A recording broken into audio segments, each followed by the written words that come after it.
Lassos, my name's Sarah. Thanks for joining me today for my very, very late video for last week's episode of The Great British Sewing Bee. I am over a week late. Sorry. It's been my first week back at school this week, and I had my last couple of days of holiday, so I was like busy doing things, and then school sort of started, and I had it all planned. I'd found my patterns, I'd done all the research. I just hadn't had the time to film it. So I'm filming it today, the day after the following episode has been aired, but I promise that the next episode will be sooner, so I'm not going to get really behind. So this week was a really fun week. It was film week, and I thought the challenges were fun. I actually thought the final challenge, the made to measure, was quite sort of tricky to interpret, and this is where I think maybe Gaynor went wrong a bit, in that they wanted someone from a horror movie, and in my head that sort of says like Halloweeny, and that could be something that's really scary, but also you can just have things that are a bit spooky but maybe aren't so frightening, like the sort of siren character, who doesn't look scary necessarily, but the character would be scary. So I think that's where there was a bit of grey area. But I thought it was a really fun week. Now, first up in the pattern challenge, they had to make a jacket which was similar to the jacket that Tippi Hedren wore in Alfred Hitchcock's The Birds. Now, it took me a little while to try and find something suitable for this. I've ended up with two. One is quite similar in some ways, one is quite similar in others. One of them has a better size range than the other one, but I thought I'd show you both, just in case there were certain elements of the jacket that you particularly liked. So first up, I have the Sussex Seamstress Rye jacket. I do think overall this actually looks quite similar, but it doesn't have the grown-on sleeves is the main difference. But it has the collar, it has the patch pockets on the front. You can do it with buttons or poppers. I know the jacket that they made on the show seemed to be one that didn't have any fastenings, that you wear it open, but obviously, I mean, any jacket you can wear open, so you could always choose to not put on the buttons or the poppers if you preferred that look. But I thought this was quite a good match. The size range isn't amazing, but there is a bit of ease. So the body measurements on the chart are for a bust of 55, a waist of 47, and a hip of 55. The actual garment measurements go up to 60.63, very specific, inches on the bust and the hips, and 55 inches on the waist. So obviously you do want to have a bit of ease because it's a jacket, so you're wearing it over something else, but I do think there's probably a little bit of wiggle room in there. But yeah, that's down to personal taste. So I did feel like this was quite similar, but the size range isn't amazing, and if you really like the grown-on sleeves, it doesn't have that. I did find with the grown-on sleeves a Cashmere Club pattern. So this is reliant on you having either been a member at the time when they released this, or being a member now, or getting the all access membership where you can get old patterns. But it's called the Catskills jacket, and this has grown on sleeves. It's vintage inspired. The thing that's slightly different is that it's designed for fabric cut on the bias, so it's a bit more drapey, but I do feel like the shaping could be quite similar, and it's obviously inspired by a similar sort of time frame. So that goes up to a bust of 62 and a hip of 62. So that's a much more size inclusive option. Obviously not ideal because it's a club pattern, but I did sort of search around, and I found, in terms of more size inclusive jacket patterns, a lot of them were either more tailored or much more boxy and oversized. So these were like the best versions I could find that were sort of similar, but there are obviously loads of jackets out there depending on what you're looking for. So then we go on to the made to measure challenge. So this was the horror film character challenge, and I thought it was really fun. I did think it was quite interesting. So who shared garment of the week? It was Kit and Orla, I think, and I thought Kit's costume was amazing, but the actual sewing elements of it were quite straightforward, so I was surprised that that was a shared one, even though it looked so good, and I think goes to show like how effectively you can make something like that from really basic patterns. But I thought that Orla's was technically more difficult and also really well executed, so yeah, that was interesting, but I thought they all did great. And so I've got a few bits and bobs for this one. So I started off with Gaynor, there is a charm club pattern called the Glampire Cape. Now, charm works differently to cashmerette. So with charm, you can just sign up for 1 month and you get access to all of the back patterns as well. So you could just sign up, I think it's £9 or something for the base level. And so you could sign up for that and you then get access to all of the old patterns. So it is worth having a look at. And the Glampire Cape would be great for all sorts of sort of cape costuming options. They have it's an extension of another cape pattern they have. So the original one is a more just classic cape. This one has a full length option and it has a hood. And it's also in panels. So Gaynor did this sort of nice panelled effect on her sort of siren spirit mermaidy thing. Not a mermaid. But yeah, so you could do something like that. So you could use different colours or whatever. So I thought that was nice. That goes up to a bust of 62, a waist of 56, and a hip of 64. Now, for Yasmin, I thought her outfit was fun. It was less spooky, I would say. And she didn't quite get it finished with the hat, but I liked it. My husband is half Trinidadian, so I liked the references there. And I found what I think is a really nice match. So it is the Schultz Apparel Estella dress. I'll make sure there's a picture of it up here. It has a really nice fitted bodice with like panels. You can do strapless or with straps. And then it has a tiered, like really full skirt. You can have it at different lengths. And I thought you could very easily add just the sort of off the shoulder lacy sort of straps. I don't know if you call them straps or sleeves, but you could really easily add those on to this dress.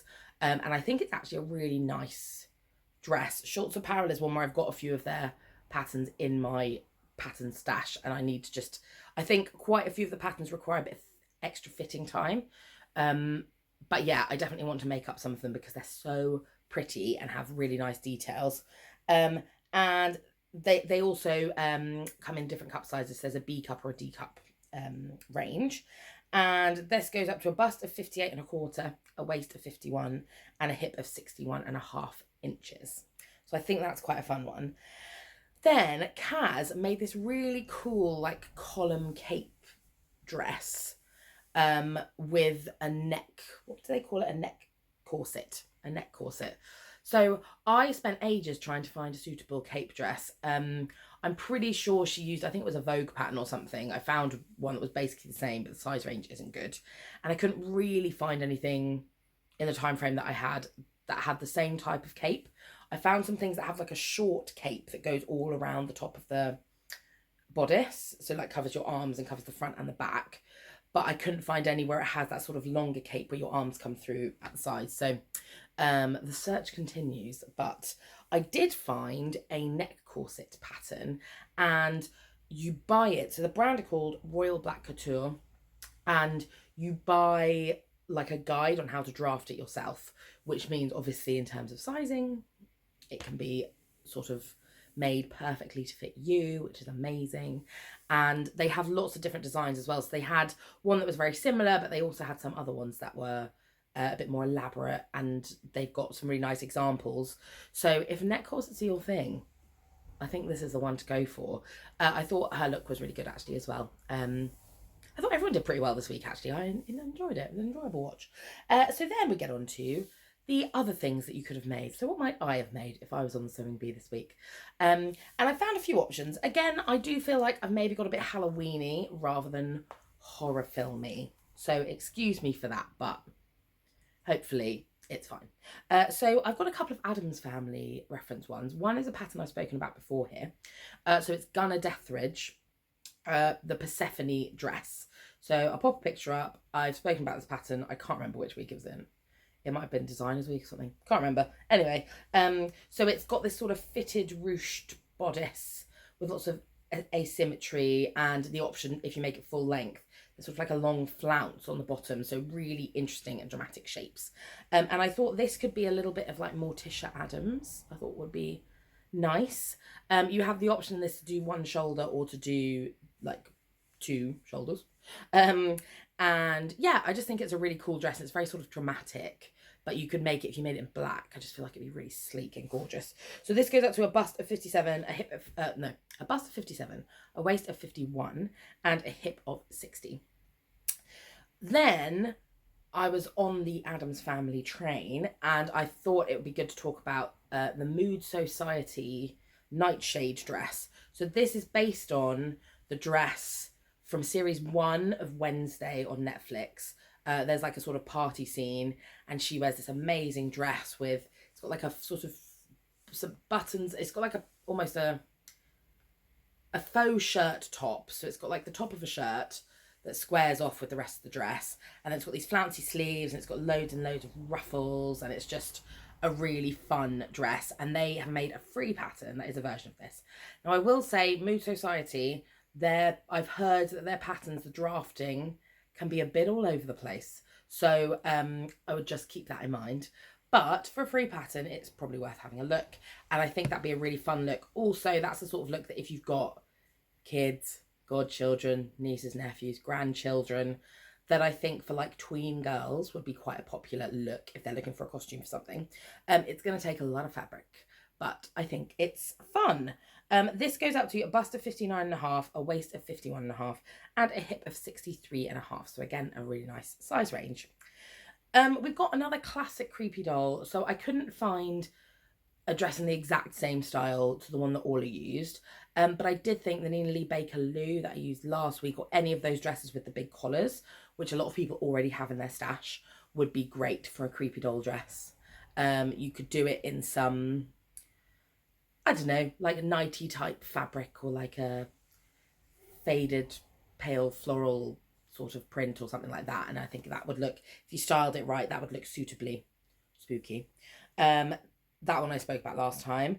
And then a fun idea I had, which I don't know if it completely fits the theme, but I don't know if anyone's seen the film Death Becomes Her with Goldie Hawn in. It's like a comedy horror film. It's sort of, yeah, it's spooky, I think, rather than scary, but it is a bit gory in places in a comedic way. But the ladies in it are super glam, and Gunnar Dethridge again does a robe pattern, which I'm going to check the name of. It's called the Violent Delights robe, suitably, and it's this really dramatic big robe with like feather trim and like loads of volume and loads of flow. And I thought you could do a really fun, I mean, I don't know if you can make that in 5 hours, but I thought you could do that with a sort of like a sort of skimpy-ish look underneath. And then you just add bits of blood or whatever to make it spookier. But I thought you could do like a Death Becomes Her sort of nod. That goes up to a bust of 59, a waist of 53, and a hip of 62. And yeah, I sort of want one of those robes. Thing is, I know it would take a long time and a lot of fabric to make. And I just think, do I have need to wear a full-length feather-trimmed robe? Probably not, but you never know. Life can change. Life can change in an instant.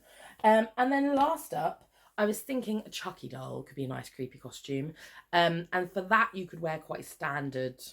Again, you can make this from patterns that you probably already own. So a dungaree pattern, and then I think he wears a shirt or a t-shirt underneath, I can't remember. But for the dungarees, I thought maybe the Yanta overalls by Helen's Closet.